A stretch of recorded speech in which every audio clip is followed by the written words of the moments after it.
My entire world crumbled when I discovered that my wife had betrayed me. The pain and betrayal seeped deep into my soul, but what added salt to the wound was how it affected not only me, but also our son and even my mother. Trying to find solace in the mundane, I embarked on a business trip, unaware that it was merely the beginning of a tragic sequence of events. As fate would have it, I returned home unexpectedly 2 days early, hoping to surprise my family. Overwhelmed by a deep yearning to be with them, I pleaded with my wife to spend the weekend together, as she sent me tearful messages and voice recordings expressing her longing for my presence. Her words offered no reason for me to be suspicious, leaving no room for jealousy to creep in. The only troubling news was that our son had fallen ill with a cold, prompting us to reach out to my mother for assistance. Trusting her unwaveringly, I flew back home, filled with anticipation, accompanied by gifts for my wife and son. Eager to catch my wife off guard, I silently unlocked the door with my own key instead of ringing the bell. The apartment was eerily silent, making it even more peculiar for an early evening. With a heavy heart, I cautiously moved through the rooms, glancing into the nursery only to find it empty. The absence of light in the kitchen heightened my anxiety. Summoning my courage, I stepped into the bedroom, praying for a different reality.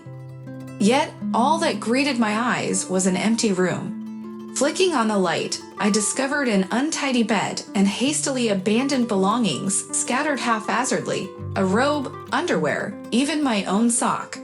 It was evident that my wife had left in haste. Frantically reaching for my phone, I noticed that it failed to catch a signal. Without wasting a moment, I rushed to my mother's house, my heart aching to hold my son in my arms again. To my relief, I discovered that my young son had made a full recovery.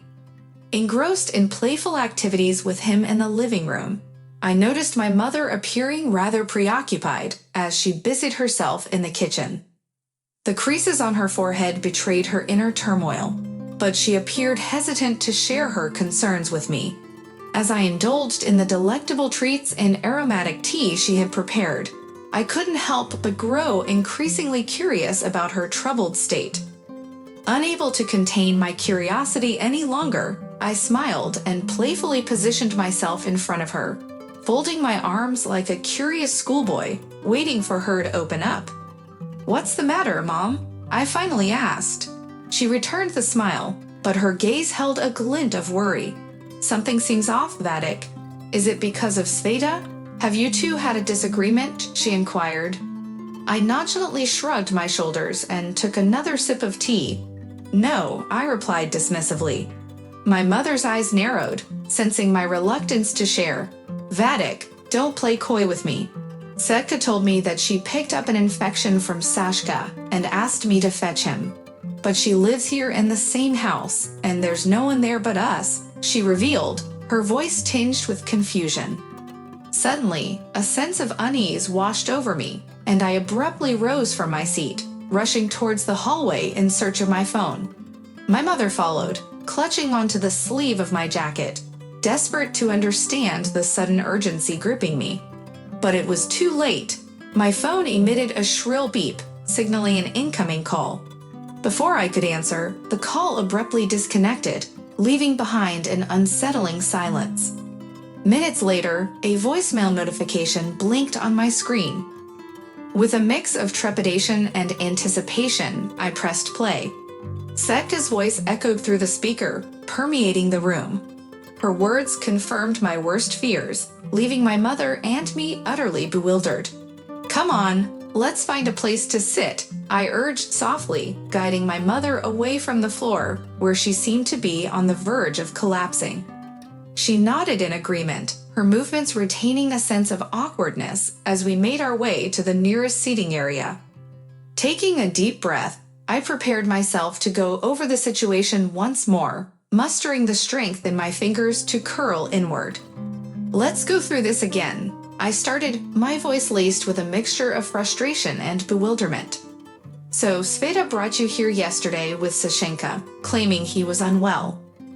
"No, I only stayed with you for a couple of days, and then My mother's voice trailed off, her words hesitant. Well, yes, Sveta did bring Sashenka yesterday. My confusion deepened.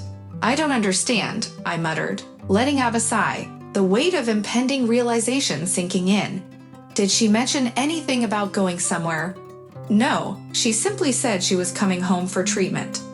I think I should go home, I exhaled, the gravity of what awaited me starting to become clear. My intuition proved accurate this time. As I reached the front door, the scene before me confirmed my worst fears. Men's belongings mingled with my wife's on the floor, creating an unceremonious path towards the bedroom. Soft music seeped through the closed door, accompanied by muffled sounds of pleasure.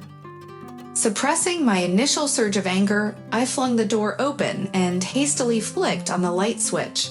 For a moment, there was confusion in the room, followed by my clenched fist colliding with the jaw of my wife's lover. He remained upright, his strength preventing him from falling to the ground as he landed in a nearby chair. With a dazed expression, he glanced at me before redirecting his attention to Svetka, hastily grabbing a pillow and placing it against his groin before hastily fleeing through the door. Get out of my apartment, I hissed through gritted teeth, my voice heavy with anger as I pointed a trembling finger at him. Your presence is not welcome here. Rubbing my bruised hand, I left the bedroom and made my way to the kitchen. The world had suddenly been flipped upside down, leaving me feeling disoriented and dizzy. I barely registered the first 2 shots of vodka slipping past me unnoticed, but as I brought the third glass to my mouth, I froze, my gaze fixated on the figure standing in the doorway. Dear friends, thank you for listening to our stories.